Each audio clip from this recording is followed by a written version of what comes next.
Hello viewers, প্রতিদিন সকালটা কীভাবে কাটে সেটাই আমি আমার একটা ছোট্ট ভিডিওর মাধ্যমে উপস্থাপন করলাম। প্রথমে ঘুম থেকে ওঠার পর আমি কিছু আসন, যেগুলো কোমরের জন্য খুব অত্যন্ত প্রয়োজনীয়, সেই আসনগুলো বিছানায় করে নিচ্ছি।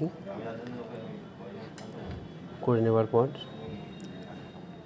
ঈশ্বরের নাম নিয়ে তাকে অনেক ধন্যবাদ, থ্যাংক ইউ জানিয়ে আমি বিছানার থেকে নামছি। কারণ অনেক লোকে আছে সারাত্রি ঘুমানোর পর সকালে তাদের ঘুমটা ভাঙে না। যাই হোক, অবশেষে আমি আমার মশারিটাকে গুটিয়ে রাখলাম। রাখার পর বিছানাটাকে যতটা সম্ভব মোটামুটি ঝেড়ে ঝুড়ে পরিষ্কার করে আমার বালিশ, কোল বালিশ এবং সমস্ত বেডশিট বা গায়ে দেওয়ার যেই জিনিসগুলো ছিল সেগুলো ভালো করে ভাঁজ করে রাখলাম। রাখার পর একটু মুখ জল নিয়ে কুলকুচি করলাম এবং শেষে বাথরুমে গিয়ে ফ্রেশ হতে গেলাম। ফ্রেশ হয়ে আসার পর প্রতিদিন যেটা দেখি যে পৃথিবী যেখানে এসে তুমি থামবে সেখান থেকেই তোমার রাস্তাটা বন্ধ এবং তুমি থমকে যাবে, কারণ আর কেউ থামবে না। এই সমস্ত মোটিভেশনাল লেখাপড়া দেখার পর দেখলাম ঘড়ি কাটায় এখনও 6:45 বাকি, কারণ 6টায় আমি যোগা শিবিরে যাব। তো এই হচ্ছে কোচবিহার শহর, কোচবিহারের প্রাণকেন্দ্র, রাজার শহর। খুব সুন্দর সকালের দৃষ্টিটা, আজকে সূর্যটা ভালো দেখা যাচ্ছে না। তো ব্যালকনি থেকেই এরকম করে কোচবিহার দর্শন করার পর আমি আমার ফিটনেস ক্লাসের জন্য এবং যোগা শিবিরের জন্য বেরিয়ে পড়লাম। স্কেটিং নেওয়া হয়ে গেল, ফ্রেশ হওয়া হয়ে গেল, জল খাওয়া হয়ে গেল। এবার আমি আমার ব্যাগটা নিয়ে নেব। ব্যাগটা নিয়ে সানগ্লাসটা পরে নিলাম। সবাইকে শুভেচ্ছা জানিয়ে আমি আমার সকালের যে প্রথম অ্যাক্টিভিটি সেটার জন্য বেরিয়ে পড়ছি। তো ভিডিওটা দেখতে থাকো, আশা করি খুব ভালো লাগবে। এটাই আমার প্রথম ভিডিও, যেটা আমি প্রতিদিন করি।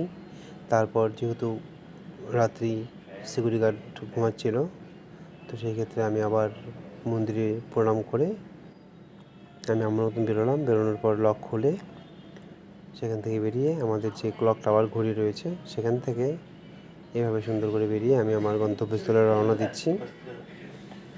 খুব ভালোভাবে যাচ্ছি, ফাঁকা রাস্তা, মাঝে মধ্যে কিছু গাড়ি আসছে এবং করে আমি পৌঁছে যাই আমাদের কোচবিহার নরেন পার্ক। এবং সেখানে অনেক কুকুর থাকে, তারা ভীষণ বিরক্ত করে, কিন্তু কিছু করার নেই, তারা তো এইভাবে দেখেনি, যার জন্য তারা হয়তো হঠাৎ করে চমকে যায় পায়ে চাকা লেগে আসার জন্য। তো এবারে আমি সেই যোগা শিবিরে চলে আসলাম।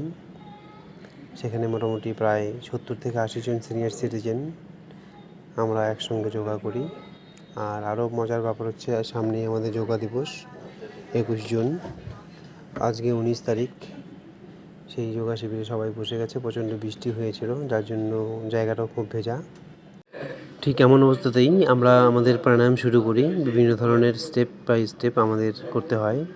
কপালভাতি থেকে শুরু করে অনুলোম বিলোম থেকে শুরু করে আমরা এভাবেই প্রত্যেকটা দিন সকলে মিলে প্রকৃতির পরিবেশে, প্রাকৃতিক পরিবেশে, ঝড় বৃষ্টি, রৌদ্র, সমস্ত কিছু, ঠান্ডা কুয়াশা যাই হোক না কেন, আমরা কিন্তু আমাদের এই শিবির বন্ধ রাখি না।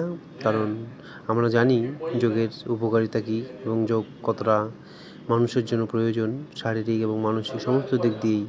সমস্ত কিছুকে উপেক্ষা করার পরই আমরা কিন্তু আমাদের এই যোগ পরিবর্তনের মাধ্যমে আমরা প্রতিদিন এটাকে করার চেষ্টা করি। ঠিক এভাবেই বিভিন্ন ধরনের আসনের মাধ্যমে আমরা আমাদের দিনটি শুরু করি, মনটাকে চাঙ্গা রাখি আর সারাদিন এনার্জির জন্য আমাদের পুরো বডিকে চার্জ করে নিয়ে যাই। আমরা প্রতিটি লোক বিভিন্ন রকম আসন, প্রাণায়াম এবং অনেক ধরনের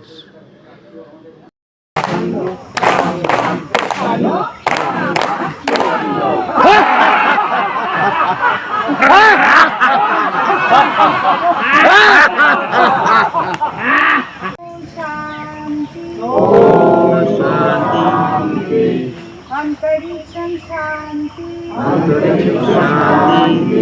पृथ्वी शांति, आपो शांति, वसुधाय शांति, वनस्पताय शांति, विश्वदेव শান্তি বিশ্বদেব শান্তি ব্রহ্মাং শান্তি শান্তি সর্বং শান্তি শান্তি শান্তিরেব শান্তি শান্তিদেব শান্তি শ্যামা শান্তিরেধি শ্যামা শান্তিদেবী ওম শান্তি ওম শান্তি শান্তি শান্তি শান্তি শান্তি মহর্ষি পতঞ্জলির উদ্দেশ্যে এই ছিল আমার সকালের রুটিন। সমস্ত কিছু করে আমি আমার গন্তব্যস্থলে ফিরলাম। সবাই ভালো থাকবেন, সুখে থাকবেন। নমস্কার।